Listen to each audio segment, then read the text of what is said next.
ভিডিওটি ওপেন করার জন্য আপনাকে ধন্যবাদ। আমরা এখন শিখব সপ্তম শ্রেণীর অনুশীলনী 1.2 এর উদাহরণ 10। এই প্রশ্নে বলা হয়েছে একটি স্কাউট দলকে 9, 10 এবং 12 সারিতে সাজানো যায়। ভালো কথা।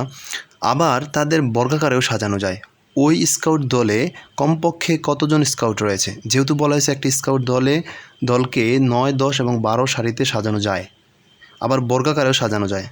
এটা সাজানো যায়, ঠিক আছে, কিন্তু বর্গাকারে সাজানো যায় কি না আমরা একটু টেস্ট করে দেখে আমরা টোটাল কতজন স্কাউট রয়েছে এটা আমরা নির্ণয় করতে পারবো।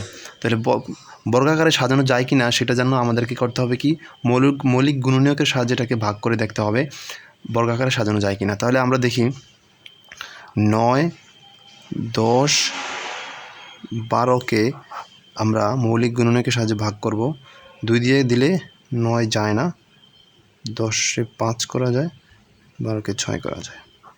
তারপরে যদি 3 দিয়ে যায়, 2 দিয়ে যায় না, 3 দিয়ে যায়, 3 × 9, 5 যায় না, 2।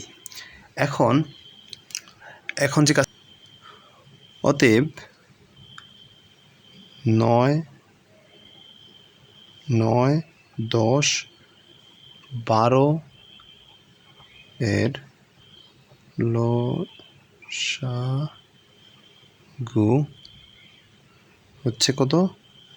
2 × 2 ×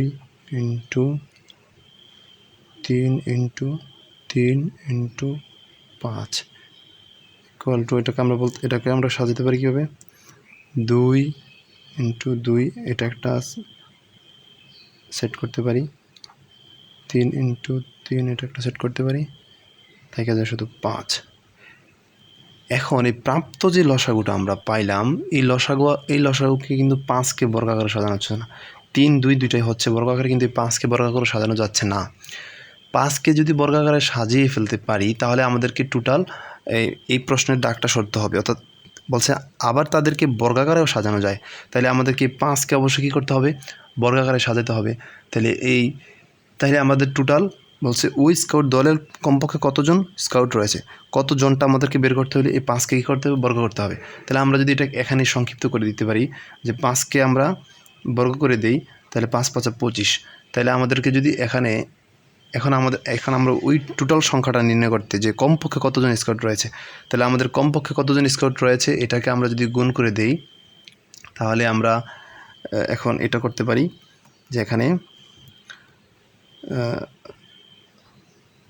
2 × 2 ×